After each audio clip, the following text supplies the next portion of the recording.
You need a Jayalalitha to do it there. And we'll have our Jayalalitas who will come, who will do it here. As long as people can continue living, swimming in garbage, let them remain swimming in garbage, drinking poison, eating plastic, and I don't know.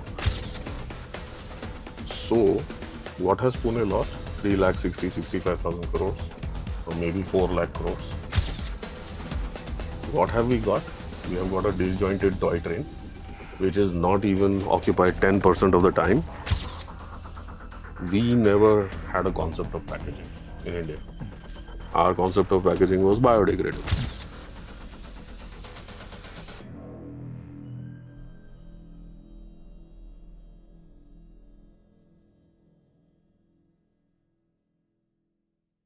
Hi, all. I'm John Stewart, and we are here with Dr. Amit Singh and Dr. Jayant to discuss sustainability and the future of students, and of course, curriculum. And let us begin.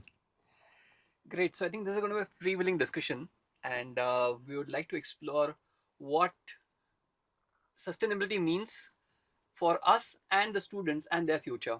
So, Yeah. John. So we have Dr. Amit Singh.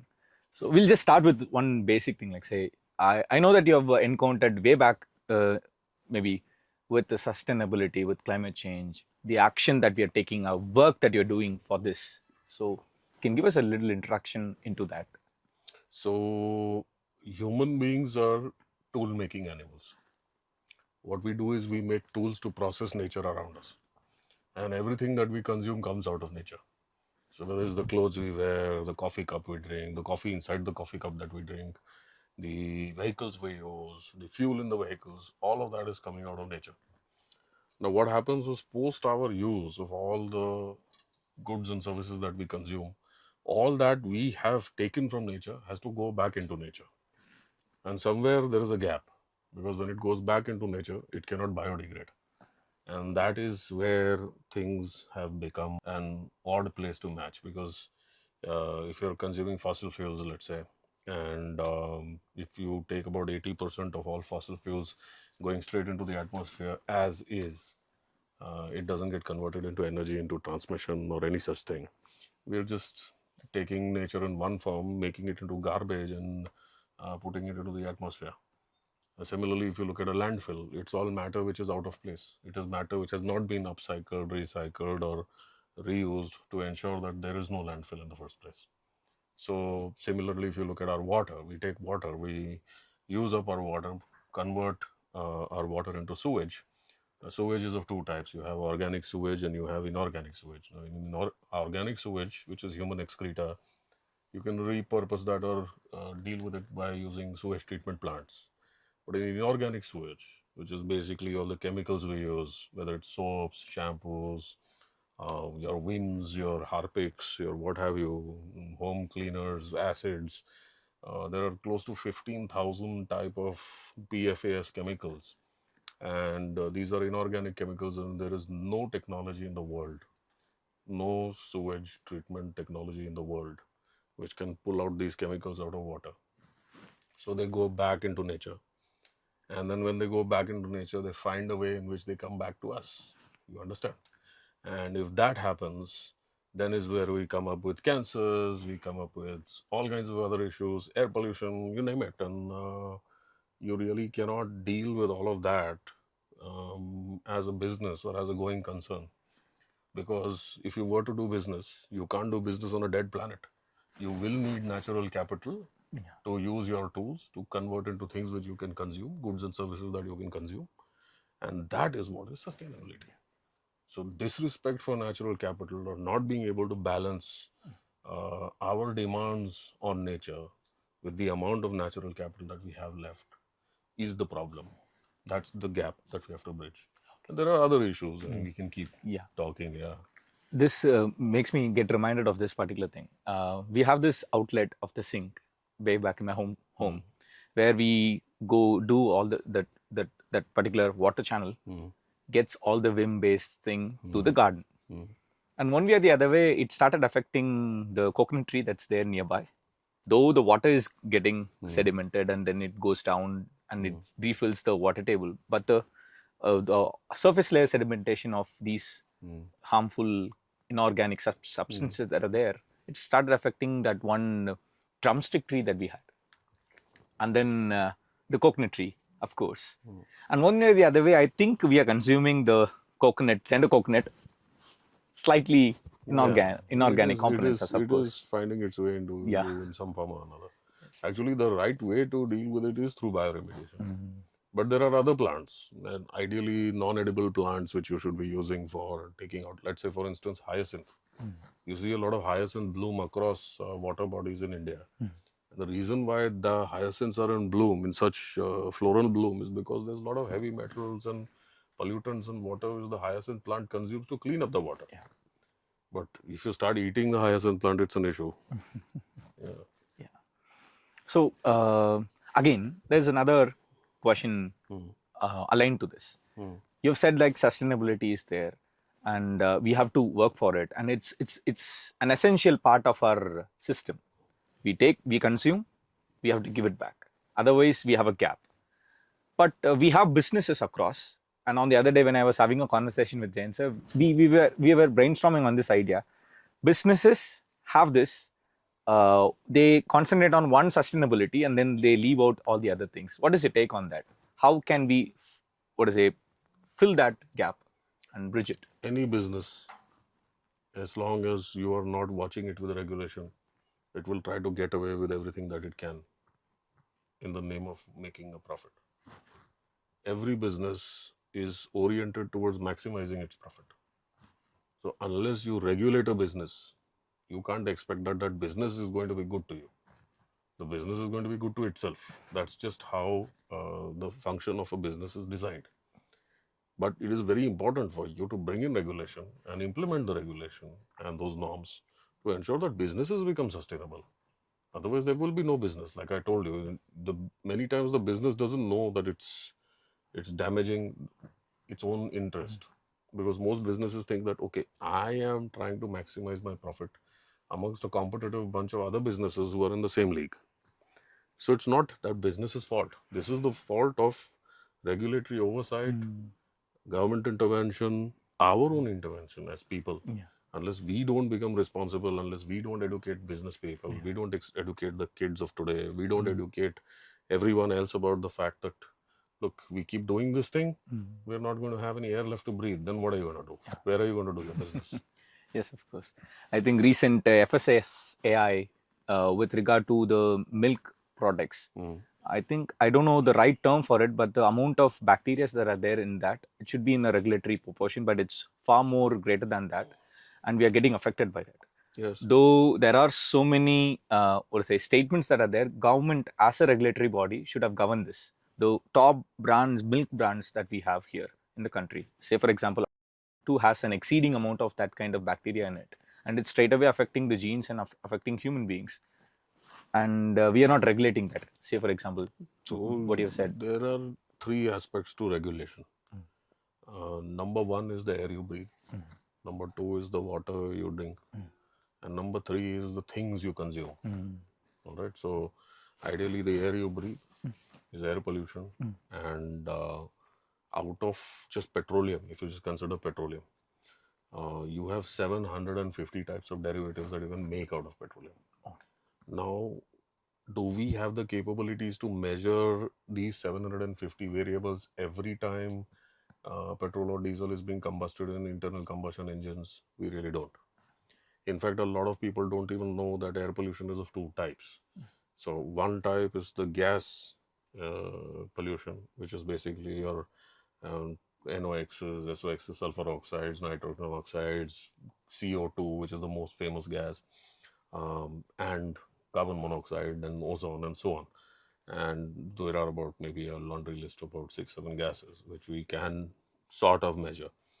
But we don't know all the other gases, and we can't, or rather we don't have the technological capability to measure all the other gases also which we are emitting in the atmosphere.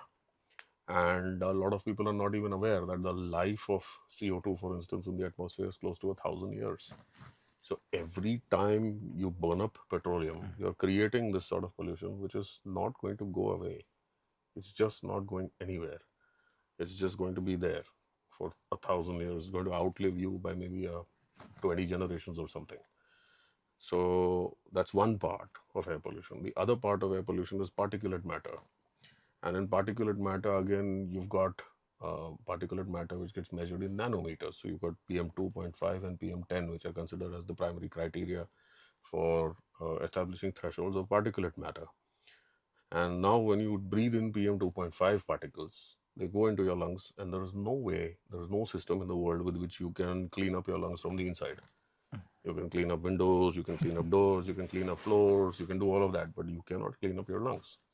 So once all that particulate matter is inside your system, it's finished, it's kaput. And now when you're exposing yourself to these levels of air pollution, you're looking at cutting your lifespans by about a half. And now with air pollution, what they're finding is they're finding mothers passing on the ill effects of air pollution through the placenta to unborn children. So children, for instance, once upon a time in Delhi, half the kids who were born before 2020 were, I think 2010, were affected by some sort of breathing disorder or no. But in now 2026, 100%, all the kids born in Delhi are born with some sort of breathing disorder or the other. So that's one part of the sustainability conundrum. The second part is water. So we are consuming a fantastic amount of water every day, but we are not putting more water back into the system than we are taking out of it. Yeah. So none of us are water positive. All of us consume the water, and it never gets treated or repurposed. It goes back into our natural systems, and 78% of our water that we consume goes back untreated into nature. So that's the second part of the thing. And the third piece of the problem is the garbage problem. So we never had a concept of packaging in India. Our concept of packaging was biodegradable. So you peel a banana, you eat the banana, throw the banana peel on the street, and in this heat, 30, 32 degrees centigrade, 40 degrees centigrade heat, it biodegrades in 2 hours, and you don't have to worry about it. And then what happened is, this doesn't happen in Sweden or in the northern reaches, because you peel a banana there, you throw the banana peel on the street, it will remain there for 6 months. And during snow melt, that guy will come to know, oh, there is that banana peel which I threw away on the street. So that chap has a concept of garbage disposal. We don't. But in the past 25, 30 years, they exported packaging, we imported packaging, and we are treating the packaging the way we have always treated our packaging, biodegradable. Peel the banana, throw it. For everybody in India, that packaging is a banana peel. Suddenly, we have something called a garbage problem. Now, how big is the problem? I think it's across close to about 3,500 landfills with more than 150 crore tons of garbage. Now, can you live, conduct business, continue to think that things will remain normal if your streets are full of garbage, if your air is full of pollution, and if you have no water to drink? How are you going to do business? No, actually, this brings me to this whole concept of sustainable development goals. So when you're talking about regulations, so there's definitely a framework in place in form of one of the forms is sustainable development goals.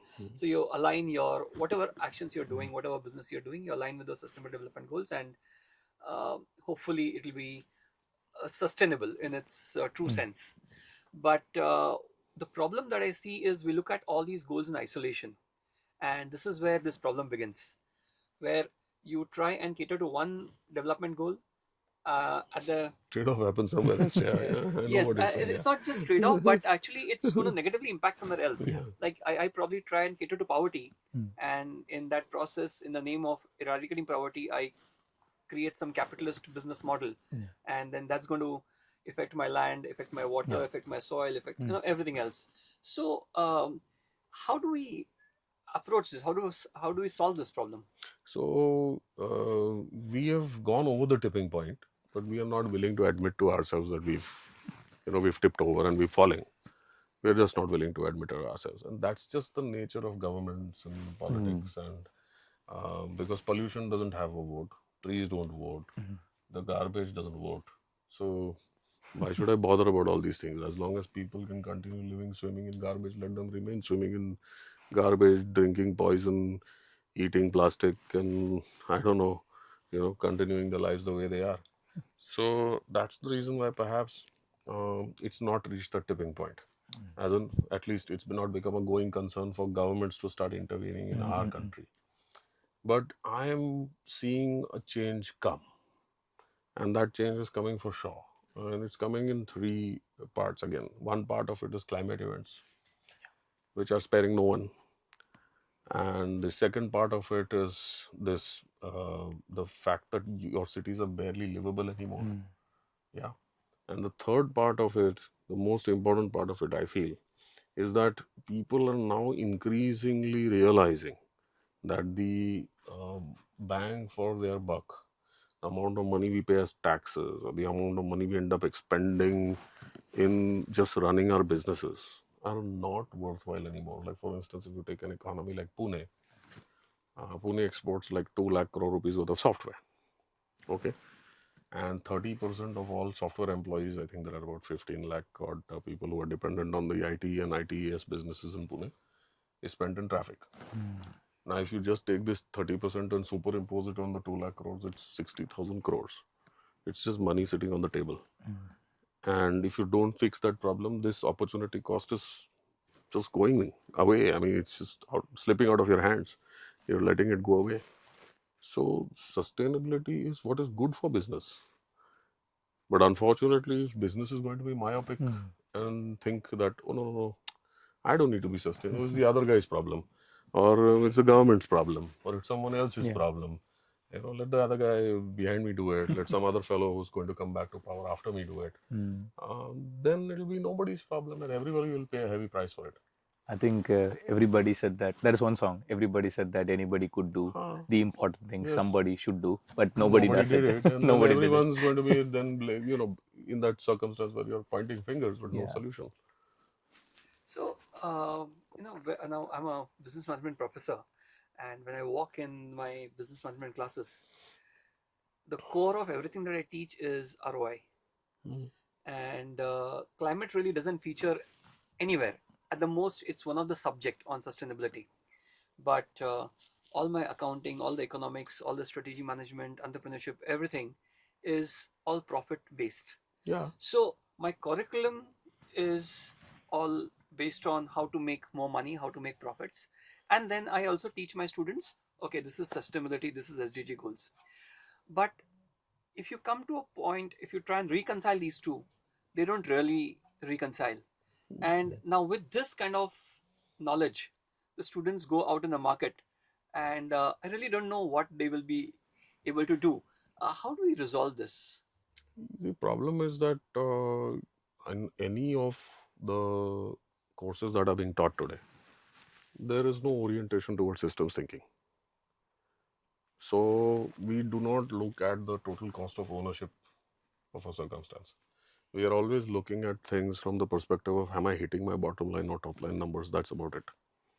Now, let me give you two examples. So for you people to understand how these things really function. Let's look at a project in Pune called the Metro Project. With a great deal of fanfare, it was announced that we are going to get a metro and that it will all solve the complete transportation problems in Pune. How much was it going to cost? 10,000 crores. Great. Then the metro work began. 10 years ago in 2016, the metro work began. Now, wherever this metro work begins, what it does is it takes out the entire road and it takes out all the trees along the road. So, why? Because you need that kind of space. You're building a metro, so you need to have that sort of space. So, whenever it does that, and it does it to an arterial road, for you to get some perspective, Pune has 2,500 kilometers of road.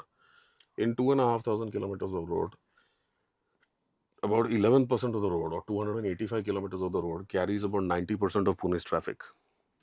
Their plan is to put a metro line exactly along these corridors, which they are doing. Pune's GDP is about 2,000 crores a day. And so that's about 7 lakh odd crores a year.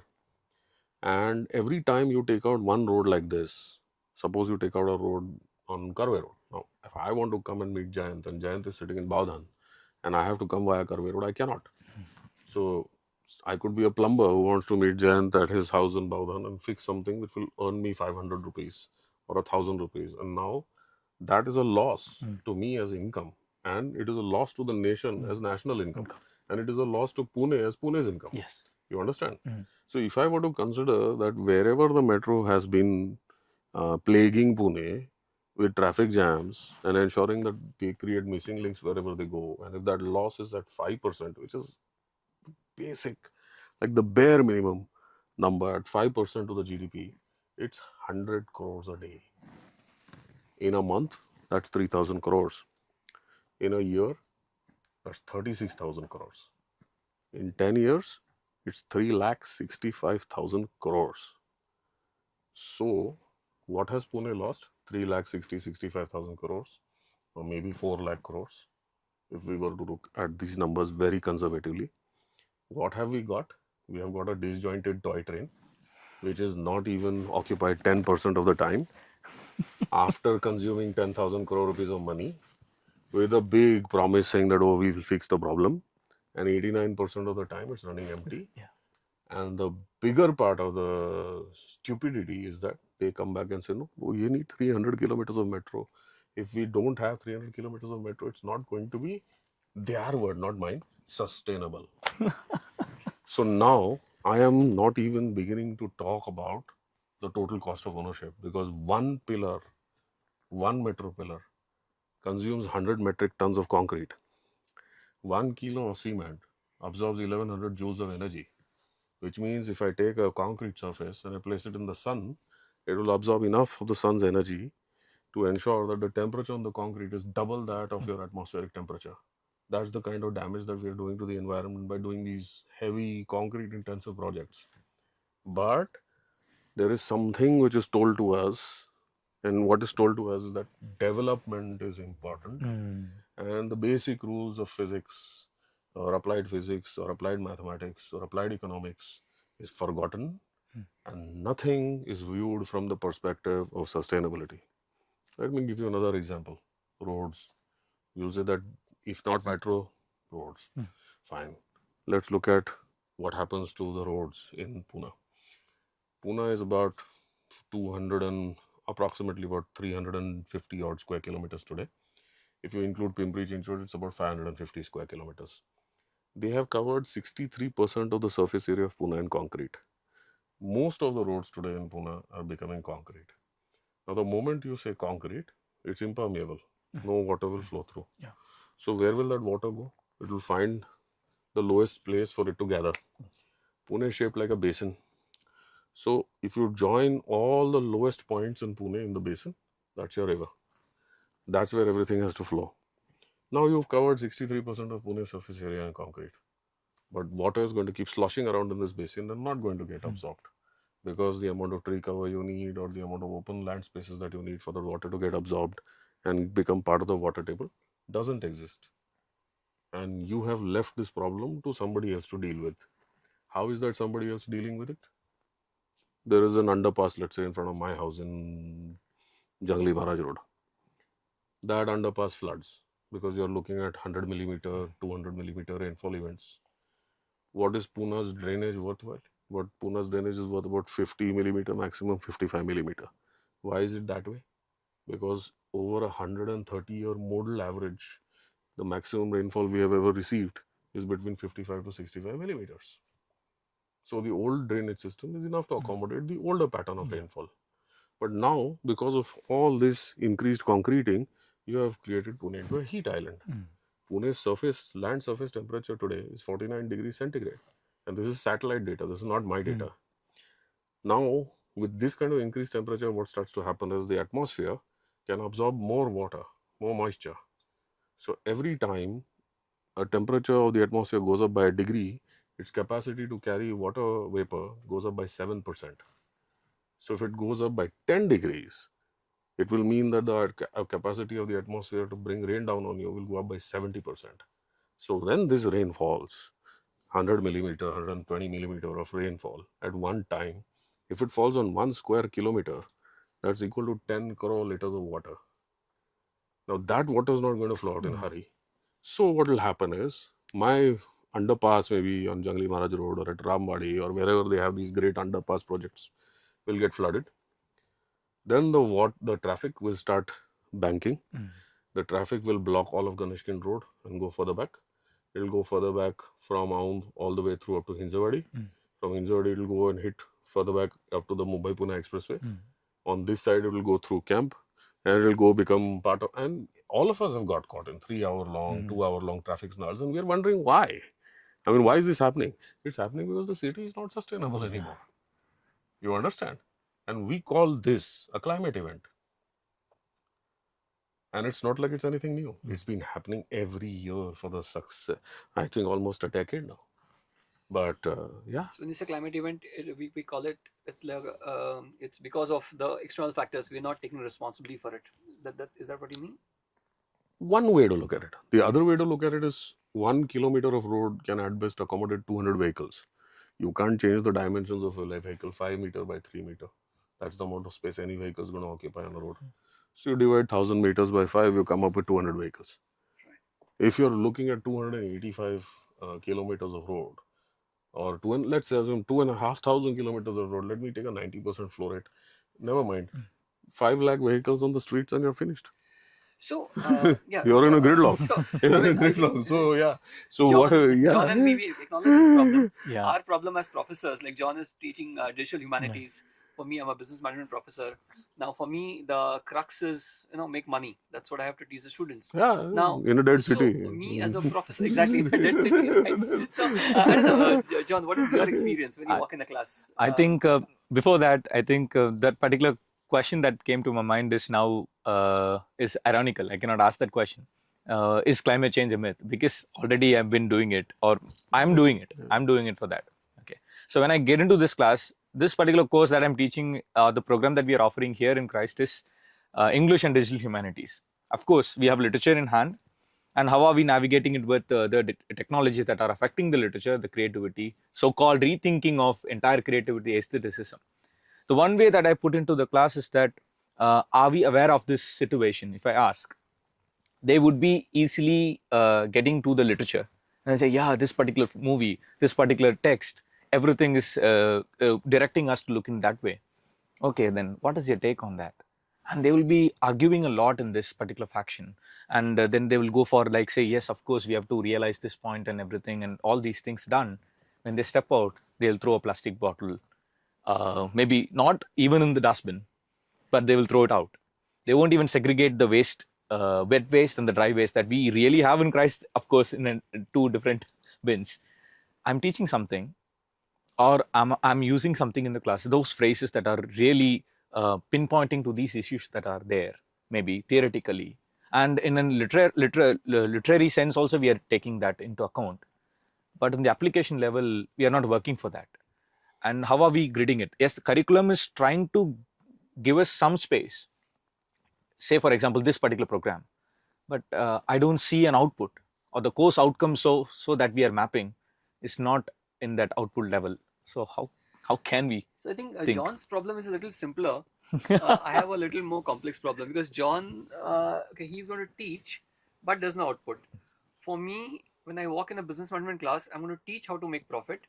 I'm also going to talk about sustainability, but I don't know how to reconcile. Neither the students do. And when they walk in the corporate world, where finally they will be either doing business on a dead planet or working for a business on a potentially dead planet. So it's quite messy. I mean, I don't know how to solve this. I don't know how to approach to a solution. So we will never be able to solve it unless we go open book. See, life is an open book exam. But every time, whatever we teach our kids, we're always teaching them to a stereotype. So let me give you an example. For example, when you want to walk into Moscow State University in Russia, and let's say you want to study particle physics or theoretical physics, the way we had a conference today with all these physicist people, they'll say, okay, come on such and such a day, let's look at what you've got. So then you walk in on that particular day expecting that you'll be treated to some, paper and pen kind of a test. But that's not what happens. They take you to a room just like this and they give you a marker and they say, okay, tell us what you know about particle physics or theoretical physics or string theory or whatever it is that your subject of interest is. And then you start and say, okay, fine, these are the things I know. And at some point in time, you say, okay, fine, this is how much I know, and you come to an end. That's when the questions begin. That's when they start to ask you, did you know about this? Do you know about that? Have you heard about this? What is your view on this? And so on. And then they start to grade you to understand whether you can actually come up to their level of understanding what's going on. Unfortunately, with us, we are always putting the cart before the horse. And it's not just us who are to blame. It is the system to blame, but we are part of that system. If we don't engineer the change, it's never going to happen. So when we are kids, we are sent to school, and it's called kindergarten, I think. And then they give us a paper and a pen and say, do something. And then you draw two hills and some river passing through and some sun and whatnot, and then you go there. And then the teacher will say, okay, good, good. Then you go the next day, then they give you crayons and say, do something. Then again you do something. Third day you go, they give you sandbox and say, do something. Again you try and do something. Then again, the fourth day you go, again they'll give you a paper and a pen and do something. Then you'll draw a tree. Then they say, go, again do something. You'll draw a bird. And you'll learn how to reflect nature around you as a 3-year-old, 4-year-old. Then you go to school. Then in school they tell you 2 into 2 is 4. 2 plus 2 is also 4. You say, why is it that way? They don't, you're not supposed to ask these questions. 2 into 2 is 4, 2 plus 2 is 4. You learn what we are teaching you, and that's the end of it. And that goes on up till you finish your master's. And then you go to your PhD, and then they give you a paper and a pen, and they'll say, do something. And by the time, you have not learned how to do something anymore because you've always done what you were told. You understand? So we are not teaching sustainably. 50% of these kids, they are going to be going and getting into jobs which don't exist today. And we are not prepping them for that. We are teaching them to dance to a script. And that's not fun. So that's where the change needs to come into us and what we do in our classrooms. And that's where we need to say, you will learn what is in the syllabus anyways. You learn what is on YouTube in any case. You will learn what is stereotypically taught to you in any case. That's done. When you come to us, you will learn sustainability. Because you have to learn resilience. You have to learn sustainability. You have to learn how to handle life as an open book exam. And if we don't bring that into our classrooms, we are being unjust to ourselves and to these kids. Yeah, and actually, just coming back to the same concern that I was voicing, when I go in the class with my script, as you said, you know, so it's a script. Today's script, tomorrow's script. Yes, It's and like a whole year's planned out. yes, And and Yeah. that script is handed over by the businesses yeah. because they want these products to be fit in their system. So I go with the script, and I'm also indirectly a part of it. And well, it all continues. And also, then there's a small module called as sustainability where I say, no, there's some problem with the script. But then, and then students are confused. I'm also Then confused. you don't know how to put your finger on it. Yeah? Yes, and then corporates, they don't care. Yeah. So They they're don't care still because get they're away. still getting away with Yeah. it. They're still getting away. They're So still getting I away. think this is something that we really need to, and this is where the interdisciplinary approach, Yeah. and I'm coming back to the SDG goals, where we teach the students the interdependency of each of the goal on each other, and not just approach it in silos, and have your regulatory framework also aligned with it. I think that's very important. So I don't know, I mean, how, as a digital humanity professor, how do you see this? I see again an issue. I won't even say it as a problem. We are not letting them articulate. The learners articulate what they need or what they want to do or what they see, reflect, and everything. But again, we are doing. Say, for example, we take a poster that we are making in any educational setup, and it has been said that the UN is giving us to use all the sustainable development goals, logos, and everything, and we align that to it. But we are making only 2 or 3 goals for that. In order to have a quality education, I should have a proper sustainable city, and that proper sustainable city would eventually have a clean water, say SDG 5, say, and then it'll life on land or something like that. All these things put together only it'll frame. Those 17 should be there, or say 18. I don't know. Many more sustainability thoughts can be there, but we are limiting ourselves to 17. We are not maximizing it even, or not even reducing it. No, nowhere. And in that 17, we just pick and we put it. The way in which we articulate even has a limitation. So I see it as an issue. I don't know how to regulate it because I don't have an idea, because the curriculum does not have a space for that. It is like, say, 1 or 2 goals is fine. At least you have a goal. So just remember three things. You articulated it yourself, but I will make it sharper for you. Clean air, pure water, uncontaminated soil. Okay, so clean air, pure water, zero garbage, because it's a difficult thing to remember soil being contaminated or uncontaminated. So clean air, pure water, zero garbage. This is the basic birthright of all of us as human beings. It's enshrined in Article 21 of the Constitution. There are a number of laws which protect it, but we don't practice it because it's not part of our nature. Part of our nature is we are still apes from the forest, Since this is the way it's always been done around you, that's the way we are going to continue doing things. Things are chucked on the street, we will continue chucking them on the street. We will not manage to learn new behaviors. So now, if this is what is important, that means every business, no matter what that business is, he could be a chai wala, thele wala, bhel puri wala on the street, he could be a Fortune 500 corporate. Every business has to become carbon neutral, water positive, zero discharge. There is no other way to go.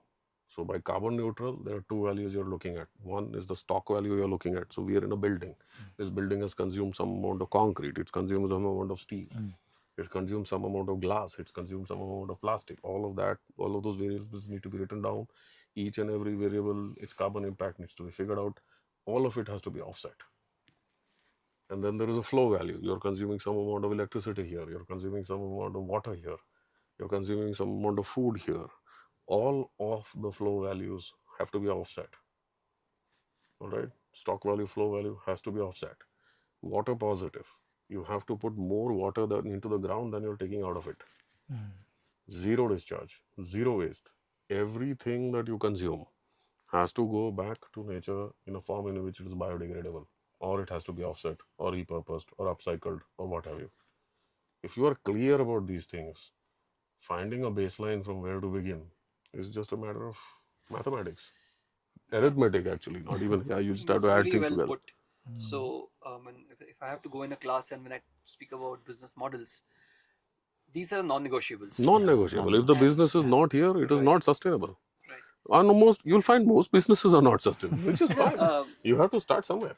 You being a businessman yourself, I mean, you've handled large projects, you've Yeah, set up hydraulic power stations, you have Yeah. run a telecom company, Yeah. you've done. So, as a businessman, what do you feel is going wrong with the business world because of which we are in this situation? We have no regulation in business. We can get away with whatever we want in this country. We can get away under the name of being a developing country. We can get away under the name of being a poor country. You see, we are hiding. The moment you go out and try to make these arguments anywhere in the world, the first thing our guys, whether it's the bureaucrats, our business people, our politicians, everyone will say, no, per capita, our car CO2 emissions are the lowest. You are hiding behind 97% of poor people who have no consumption. And if you look at a city like Bangalore, the per capita income in Bangalore is $15,000. It is equal to China. And per capita emissions also in Bangalore or in Delhi or Bombay or Pune is similar. So when are we as cities going to learn to be responsible for ourselves? And like I told you, whose loss is it eventually? It is the loss of the business. If 2 lakh crore rupees is the cost of, is my income from just the information technology businesses in a year in Pune, and 60,000 crore rupees is the opportunity cost I am losing just to ensure that there is no bus or public transportation available to all my employees. It is better to spend 10,000 crores and buy 10,000 buses and provide free bus transportation to my employees over having them, 5 lakh of them coming in their cars every day and jamming up the streets and everybody losing. It's better to sit in an air-conditioned bus which is battery operated, has Wi-Fi, has a coffee machine, gives me a comfortable ride, and I can even work on my way home or work on my way to office. And it is it is better to charge 500 rupees to anybody who comes in a car to office and say, no, you came in a car, so good, enjoy your privilege of coming in a car, but you pay 500 bucks for parking over here. Otherwise, you take the bus. So, if you are able to build sustainable practices into your everyday business, is when your business will become more profitable. It won't lose, it will gain. If you don't harvest your rainwater and put it, so you come from Chennai, right? And you remember the times when Jayalalitha said, "You harvest your rainwater, I'm cutting off your Yeah, electricity." yeah, fine. It has become a mandate that we should have an Yeah. harvesting, Yes. and we dug a hole, we put Put everything, everything the there, gravel, right? everything. Yeah, Now suddenly Chennai is sustainable. It has water. yeah, Otherwise, every year Chennai used to have a water crisis. yeah. So how did that happen? That happened because someone decided, okay, enough is enough. Here's the line. We are not going to have this nuisance anymore. You jolly well do the job, and things have fallen in place. You need the Jayalalitha to do it there, and we'll have our Jayalalitas who will come, who will do it here. So it's very important that you need to have a political will to drive Definitely. this. Yeah. Else, at an individual level, there's only so much that you can do. No, at individual level also, you see, we are all, democracy is run by its institutions. Okay, now we like to think of only our three favorite institutions of democracy being the political, the executive, and the judiciary, and not about anybody else. But everyone is an institution in democracy. Our role as teachers in institutions, these institutions are institutions of democracy. Students learn best practices from us. If we don't teach them best practices, how are you expecting them to become responsible citizens? So this is, as an institutional democracy, it is our onus. It is our responsibility to ensure they learn what being sustainable is about. And the media is supposed to give a true reflection of whatever the current circumstances to the people, including the powers that be. Yeah. That if they don't do their job, then the general level of awareness of people is going to suffer. So, John, from your perspective, like based on whatever Amit has been talking, how do you take this into a digital humanity class? I mean, how you as a professor look at this? Fine. I think digital humanities is not just a part where we try to digitize texts, but rather we have to come up with a system of an idea. Say, for example, on the other day I was again rethinking on this very statement that you said, connecting all these said isolations, quarantined elements of 17 sustainable goals. Yeah. Create one programming setup where you have these core values that you have said, the inflow that you have taken, the carbon emission that you're going to put it like say that, and then water consumption, and then the refilling of Do it. it for Christ University. Yeah, We're already doing it. we're doing it. Yes. We have a huge water harvesting project already. Yeah. One already in place. One is in a couple of them in built. So that one with regard to how the waste management and everything put together, when we see that and fix a system, or maybe create at least when you are having a prompt, designing a chatbot, I'm just mixing up. Design a chatbot which has all these elements that are there put together. These are the core values of that. So when I put a prompt where I want to have a business, say for example, mushroom coffee is my production, it again gives me all this list. And then I print out all that format. And then I check for myself where I should reduce it, where I should enhance it, and give it back to the land, and then maybe, like say, dispose it in a very well form. So I think that is one way in which we can put it. Maybe digital humanities may not be the right subject, but digital humanities can, or English can, take part in an interdisciplinary approach with computer school of sciences, say computer science and everybody, and of course with management, to have an idea, sit together, have a curriculum in such a way that we are having this output at the end. It's a chatbot maybe, of course. And I think it's very important for us as professors of different disciplines to come together and have a very interdisciplinary approach towards educating our students. Else, I think we'll be operating in isolation. Climate spares nobody. Nobody. You think you're living somewhere in some fancy country and you're safe. Nothing. You had floods happen. You're in the same ship. You're in the same ship. You're in the same ship. Yeah. So before we conclude, I think I just want to ask you one more question.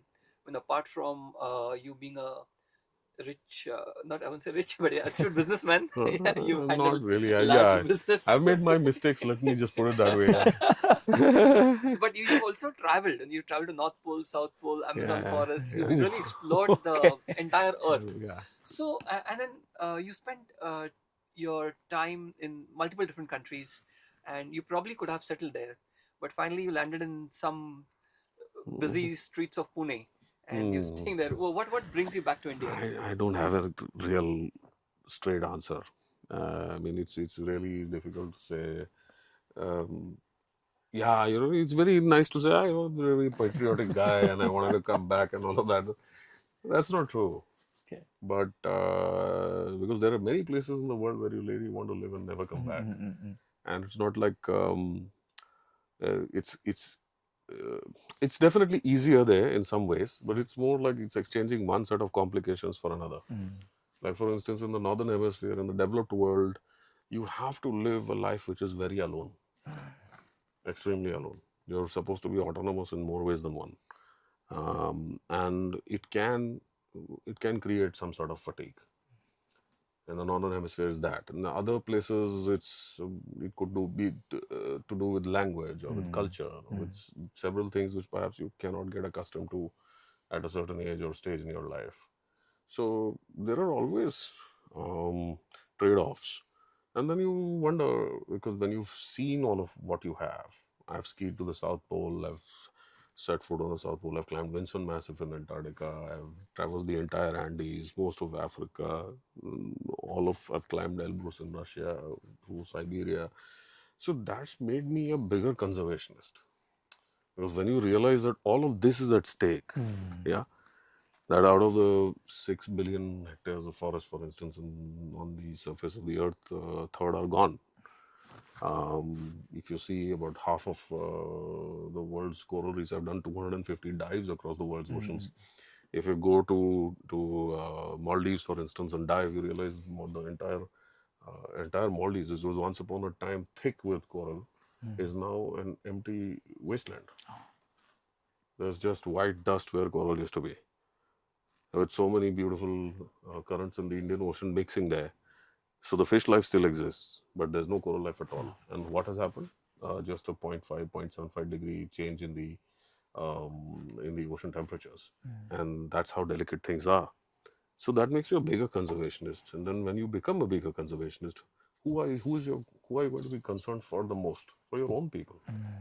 I mean, you may want to be concerned about the world, sure, but the maximum amount of concern you will have is for your own people. So where will that take you? It will take you back to your own land, to your own place where you belong, where you think, yeah, okay, this is the color of my skin, my identity is Indian, and I have to go back and do what I can for my people. Yeah. So yeah. So, one thing I just noticed is you developed a concern for the climate. You understood what is really happening because you traveled so much. You saw how all these things are connected to each other. So I think that John, for our students, Yeah. not just the four walls of classroom, Yeah. but encouraging to travel, and not travel like tourists, Yeah. but explore, travel with the explorer's mindset. I think that's very important. I think you started that by giving it that practice. I Yeah, think he so. cycled. Yeah, you cycle all throughout India with this one exploratory thousands of concept. kilometers Yeah, by himself. Yeah, by himself. No Yes, of support course. system, nothing. Yeah, yeah. So yeah, I that's mean, that did open my horizons, and as you rightly said, helps you to connect the dots and really see what's happening on the ground. And in many cases, there's a paradigm shift, very different from what you see in the books and what you read in the articles and what's really there on the ground. So, but I think that's a topic for Another day. Yeah. So one day we'll keep a topic on just our stories to do with travel. Yeah, it'd be a good thing to do. Yeah. Great. So finally, I think we have not come to a conclusion. It cannot be a conclusion. Okay, It's we an want one more. ever-existing, evolving concern that we are having, or maybe the work that we have to do. But we are looking into these three factions: air, water, and soil. Yes. And if any business or any curriculum for that matter looks into this and keeps their core values aligned to this and fix their system to this, maybe the output would be far more less effective on the existing realm of the entire. It is your air, it is your water, your soil. You don't fix it, nobody else is going to fix it. So that's the takeaway that we are having. And I think with that, economics, sustainability, and the direct affectation towards climate change would be in far better realm understood and been articulated within the walls of the classroom and outside the walls of the classroom, where the students can work towards it. I think that's the conclusion that we can get for this session that we're having, of the conversation that we're having together. But maybe we can go endlessly. Thank you guys. We'll do it again. Yes, Yeah. we'll meet with some Yeah. more newer dimensions Yes. in this conversation. Thank you. Yeah. Thank Thank you. you. Thank you.